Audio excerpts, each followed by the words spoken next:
ইংল্যান্ডের বিরুদ্ধে প্রথম টেস্টে লজ্জাজনক হার ভারতের। এই প্রথম মনে হয় টেস্ট ক্রিকেটের ইতিহাসে, মানে এত বছর ধরে টেস্ট ক্রিকেটের ইতিহাসে কোনো টিমের প্লেয়াররা দুটো ইনিংসে পাঁচটা সেঞ্চুরি প্লাস একটা 5 উইকেট হলের পরেও সেই টেস্ট ম্যাচ হেরে যায়। এটা টেস্ট ক্রিকেটের ইতিহাসেই প্রথমবার হলো। এবং ইংল্যান্ড অন্যদিকে ইংল্যান্ড তাদের টেস্ট ক্যারিয়ারের ইতিহাসে বা টেস্ট ক্রিকেটের ইতিহাসে second highest successful run chase করলো। এবং সবথেকে ইন্টারেস্টিং ব্যাপার, দুটোই কিন্তু তাদের যে হাইয়েস্ট এবং second highest successful run chase দুটোই কিন্তু ভারতের বিরুদ্ধে। কিন্তু এই ম্যাচ হেরে যাওয়ার আসল কারণ কী কারণে ভারত এই ম্যাচটা হারলো, তার 3টে কারণ এই ভিডিওতে আলোচনা করব। তো ভিডিওটা অবশ্যই তোমরা শেষ পর্যন্ত দেখবে। আর এরকমই cricket related news, update, analysis ভিডিওর জন্য চ্যানেলটাকে সাবস্ক্রাইব করে নিও। তার সাথে আমরা আমাদের নতুন টেলিগ্রাম চ্যানেল ওপেন করেছি, যেখানে সমস্ত ছোটো মোটো আপডেট সবার আগে সেখানে পেয়ে যাবে। তো টেলিগ্রাম চ্যানেলটাকেও কিন্তু সাবস্ক্রাইব বা ফলো করে নিও। সো চলো ভিডিওটা শুরু করা যাক। তো কালকের এই টেস্ট ম্যাচ হারের 3 নম্বর যে কারণটা, সেটা হলো লোয়ার মিডিল অর্ডারের ব্যর্থতা ভারতের ব্যাটিংয়ে। সেটা ফার্স্ট ইনিংসেও বটে, আবার সেকেন্ড ইনিংসেও বটে। ফার্স্ট ইনিংসে ভারত 430 রানে 3 উইকেট ছিল, তারপর থেকে 477 রানের মধ্যে 7 উইকেট পড়ে যায়, মানে ওই 35-40 রানের মধ্যে কিন্তু বাকি 7টা উইকেট পড়ে। ঠিক সেম কেসটা হয়েছিল সেকেন্ড ইনিংসেও খুব সম্ভবত ওই 35-36 রানের মধ্যে কিন্তু 6 উইকেট হারায়। তো দুটো ইনিংসেই ভারতের লোয়ার মিডল অর্ডাররা রান করতে ব্যর্থ হয়, যার জন্য কিন্তু ভারত অনেকটাই পিছিয়ে থাকে রান করতে গিয়ে। যেখানে একটা সময় মনে হচ্ছিল ফার্স্ট ইনিংসে 530-40 রান হবে, সেই জায়গায় 470 বা 77 রানই হয়। অন্যদিকে সেকেন্ড ইনিংসেও কিছুটা এরকম টাইপেরই ব্যাপারটা হয়। বর্তমানে দিনে টেস্ট ক্রিকেটে যদি অন্যান্য টিমের কাছে দেখো বা অন্যান্য টিমে দেখো, সেক্ষেত্রে প্রত্যেকটা টিমেই লোয়ার মিডল অর্ডাররা যথেষ্ট ব্যাকআপ দেয়। মোটামুটি অন্ততপক্ষে 30-40 রান তারা কিন্তু অ্যাড করে।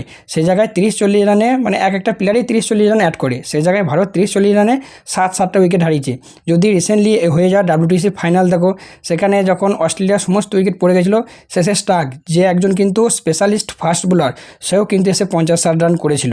সেই জায়গায় ভারতের বোলাররা রান করা তো অনেক পরের কথা। ভারতের যে সমস্ত অলরাউন্ডাররা রয়েছে, স্পেশালি 2জন অলরাউন্ডার, রবীন্দ্র জাদেজা এবং আরেকজনের উপর যেটা ভরসা ছিল সেটা হলো শার্দুল ঠাকুর। তার সঙ্গে লোয়ারে ব্যাটিংয়ে ছিল করুণ নায়ার। এরা 3জনাই কিন্তু দুটো ইনিংসে রান করতে ব্যর্থ হয়েছে, যার জন্য ভারত কিন্তু অনেকটাই পিছিয়ে ছিল। এবং সেই জন্যও কিন্তু ভারতের ম্যাচ হারের পিছনে এটাও কিন্তু একটা বড় কারণ। 2 নম্বর যে কারণটা, সেটা হলো দুটো ইনিংস মিলিয়ে ভারতের জঘন্য ফিল্ডিং, প্রচুর ক্যাচ মিস প্লাস ফিল্ডিং মিসও বটে। একটা ম্যাচ জিততে গেলে, সেটা টেস্ট হোক, ODI হোক বা T20 হোক, ম্যাচ জিততে গেলে ফিল্ডিং ভালো করতে হবে। যে সমস্ত বলে 1 রান হওয়া দরকার সেগুলোকে চেষ্টা করতে হবে যাতে রান না হয়। যেগুলো 2 রান হওয়ার দরকার বা হওয়া প্রয়োজন, সেগুলোকে সবসময় চেষ্টা করতে হবে যাতে সেটাকে 1 রান দিয়ে ব্যাটসম্যানকে আটকানো যায়। প্লাস যে সমস্ত চান্সগুলো উঠবে স্পেশালি ক্যাচিংয়ে, সেই চান্সগুলোকে কিন্তু মিস করলে হবে না, সেই ক্যাচগুলো ফেললে চলবে না। যেই ক্যাচ ফেলার খেসারত কিন্তু দিতে হলো ভারতীয় টিমকে এই ম্যাচটা হেরে গিয়ে। একটা ম্যাচে 8 থেকে 9টা ক্যাচ মিস দুটো ইনিংস মিলিয়ে, যেটা টেস্ট ক্রিকেটের ইতিহাসে একটা ম্যাচে সবথেকে বেশি ক্যাচ মিসের রেকর্ড। তার সঙ্গে স্পেশালি একটা প্লেয়ারকে না বললেই নয়, সেটা হলো যশস্বী জয়সওয়াল। দুটো ইনিংস মিলিয়ে সে একাই 4টে না 5টা ক্যাচ মিস করেছে। যখন একটা বা দুটো ক্যাচ মিস হয় তখন ঠিক আছে, প্রত্যেকটা ব্যাটসম্যানের কাছ থেকেই ক্যাচ মিস হতে পারে, এটা নর্মাল ব্যাপার। বাট সে একটা দুটো নয়, 4 থেকে 5টা ক্যাচ মিস করেছে। এমনকি বেন ডাকাটের ক্যাচ ফার্স্ট ইনিংসেও মিস করেছে প্লাস সেকেন্ড ইনিংসেও মিস করেছে। ফার্স্ট ইনিংসে তার ক্যাচ মিস করার ফলে তার রান হয়েছে, সে 60+ রান করেছে। সেকেন্ড ইনিংসে তার 98 রানে একটা ক্যাচ ফেলেছে, সেই জায়গায় এই ক্যাচটা ফেলার পর সে 149 রান করেছে। তা এই যে ক্যাচ দুটো পড়ার পরে সে যে এই রানটা করলো, এতটা এক্সট্রা রান করলো, সেই এক্সট্রা রানটার জন্যই কিন্তু ভারত অনেকটা হেরেছে। অন্যদিকে জাদেজা, যে ভারতের সবথেকে বেস্ট ফিল্ডারদের মধ্যে একজন ফিল্ডার, সেও কিন্তু হাত থেকে ইজিলি ক্যাচ মিস করছে। প্লাস তাছাড়া ফিল্ডিংও মিসও করেছে। স্পেশালি কালকে সেকেন্ড ইনিংসেই যদি দেখি, বেশ কিছু ফিল্ডিং মিস হয়েছে। শার্দুল ঠাকুর বল ধরতে গিয়ে গড়িয়ে গেল, সেটা রান হয়ে গেল। অন্যদিকে করুণ নায়ার একটা বাজে ফিল্ডিং মিস করেছে, যার জন্য 4 হয়েছে। যখন রান কম দরকার, অন্য টিম জিতছে, সেই সময় প্লেয়ারদেরকে বা ব্যাটসম্যানদেরকে সবসময় চেপে ধরা দরকার, যাতে কোনো সিঙ্গেল নিতে না পারে। তার ফলে ব্যাটসম্যানরা কিন্তু চাপে পড়বে। সেই জায়গায় ভারতীয় ফিল্ডাররা ক্যাচ মিস করছে, ফিল্ডিং মিস করছে। হ্যাঁ, তো সেই জায়গায় কিন্তু তাদের কনফিডেন্স লেভেলটা, ইংল্যান্ডের কনফিডেন্স লেভেলটা অনেকটাই বেড়ে গেছে। যার জন্য কিন্তু এই যে fielding miss plus catch miss, এটা কিন্তু ভারতের এই ম্যাচ হারার পেছনে বড় কারণ। জয়সওয়াল খুবই ভালো ফিল্ডার, বা ভালো ক্যাচ নিতে পারে। বাট গত বর্ডার গাভাস্কার ট্রফিতেও খুব সম্ভবত একটা ম্যাচে 3টে ক্যাচ সে মিস করেছিল। আবার ইংল্যান্ডের বিরুদ্ধেও এরকম প্রথম ম্যাচে এরকম একই ম্যাচে 4 থেকে 5টা ক্যাচ মিস করলো। এটা কিন্তু ভারতের জন্য একদমই পজিটিভ সাইন নয়। তো এসব সেই জয়সওয়ালকে অবশ্যই কিন্তু এই ব্যাপারটার উপর ওয়ার্ক করতে হবে। পরবর্তীকালে ভারত যদি এরকম ক্যাচ মিস করতে থাকে তাহলে কিন্তু এই সিরিজ জেতা বা টেস্ট ম্যাচ জেতা, তাও আবার ইংল্যান্ডের মাটিতে, সেটা কিন্তু অসম্ভব হয়ে পড়বে। অর্থাৎ এক কথায় কোনো রকম কোনো সুযোগ কিন্তু মিস করা যাবে না বা অপোনেন্ট টিমকে কোনো রকম সুযোগ দেওয়া যাবে না। শুভমান গিলও কিন্তু ম্যাচ শেষে এই ম্যাচ হারার পেছনে এই দুটো কারণেই বলে, যেখানে সে বলে লোয়ার মিডিল অর্ডাররা রান করতে ব্যর্থ হয়েছে, প্লাস ভারত এত ফিল্ডিং বা ক্যাচ মিস করেছে, যার জন্য কিন্তু আমরা ম্যাচটা হেরেছি। আর ভারতের কালকের ম্যাচ হারার 1 নম্বর এবং প্রথম বা মেন যে কারণ সেটা হলো ভারতের বোলিং লাইন আপ। একটা সময় মনে হচ্ছিল, মানে একটা সময় নয়, মানে এই গোটা ম্যাচ থেকে শুধু একটা জিনিসই মনে হয়েছে, ভারত যেন 9টা বা 10টা প্লেয়ার নিয়ে খেলছে।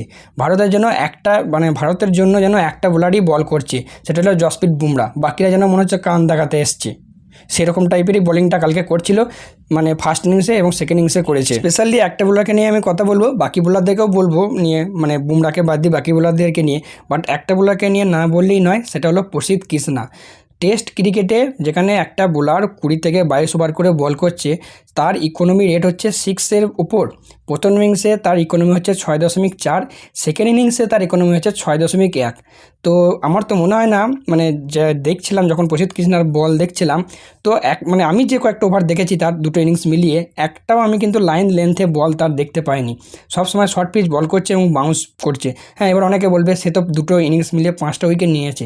হ্যাঁ, মানলাম 5টা উইকেট নিয়েছে, ঠিক আছে, বাট তোমরা যদি 5টা উইকেট দেখো তাহলে কিন্তু বুঝতে পারবে সে কীরকম বল করেছে।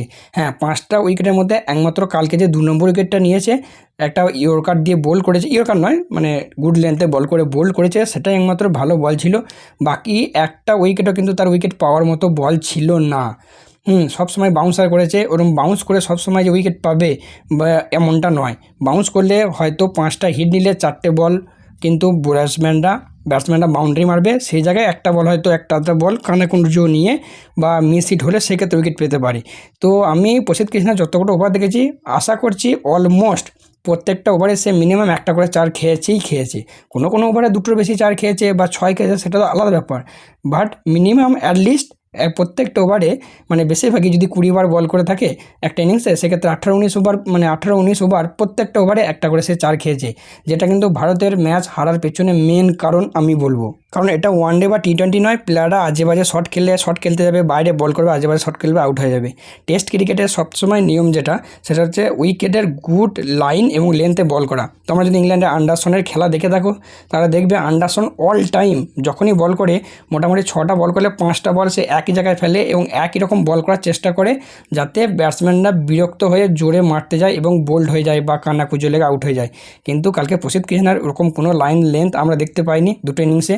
প্লাস বাকি যে বোলাররা রয়েছে, তোমার ওই দিক থেকে শার্দুল ঠাকুর বলো, শার্দুল ঠাকুরকে তো শুভমান গিল ভরসাই পাচ্ছিল না, বল করাবে কি করাবো না, করাতেই চাইছিল না। যদিও কালকে দুর্ভাগ্যবশত বা ঘটনাচক্রে 2টো উইকেট পেয়ে গেছে, বাট সে দুটো উইকেটের মতো উইকেট ছিল না অন্তপক্ষে টেস্ট ক্রিকেটে। তাছাড়াও মোহাম্মদ সিরাজ, সেও কিন্তু উইকেট পেতে ব্যর্থ হয়েছে। তারও বোলিংয়ে যে বিশাল কিছু ধার দেখা গেছে তা নয়, একমাত্র গোটা টিমটাকে টেনে যায় জসপ্রীত বুমরা। তো ভারত যদি এরকম বোলিং লাইন আপ নিয়ে খেলে বা এরকম বল করে, তাহলে কিন্তু ভারতের ম্যাচ জেতা, আমার তো মনে হচ্ছে এরকম করলে একটা ম্যাচও জিততে পারবে না। অন্যদিকে সবাই জানো যে বুমরা মাত্র 3টে টেস্ট ম্যাচই খেলবে। তো এখন আমার মাথার মধ্যে এটাই ঘুরছে যে বুমরা যে 2টো টেস্ট ম্যাচ খেলবে না, সেই 2টো টেস্ট ম্যাচে ভারতের অবস্থা কী হবে, মানে পুরো নাকানি চুপানি খাওয়ার মতো অবস্থা হবে। তো কালকের যে ম্যাচটা হেরেছে, সেই ম্যাচ হারার পেছনে সবথেকে মেন যেটা বড় কারণ, সেটা আমি বলবো অবশ্যই ভারতের বোলিং লাইন আপ, যেটা অবশ্যই কিন্তু ঠিক করা দরকার। বাকি এই ম্যাচ হারার পেছনে তোমাদের কি মন্তব্য বা বক্তব্য, অবশ্যই তোমরা কমেন্টে জানিও যে তোমাদের কী মনে হয় ভারত কী কারণে বা কোন জায়গায় ম্যাচটা হেরে গেছে। সো আজকের ভিডিওটা এতটাই, ভালো লাগলে অবশ্যই একটা লাইক করে দিও, বন্ধুদের সাথে শেয়ার করে দিও। কোনো প্রশ্ন থাকলে কমেন্ট বক্সে করতে পারো, তার উত্তর দেওয়ার চেষ্টা করব। সো চলো, দেখা হচ্ছে পরবর্তী ভিডিওতে।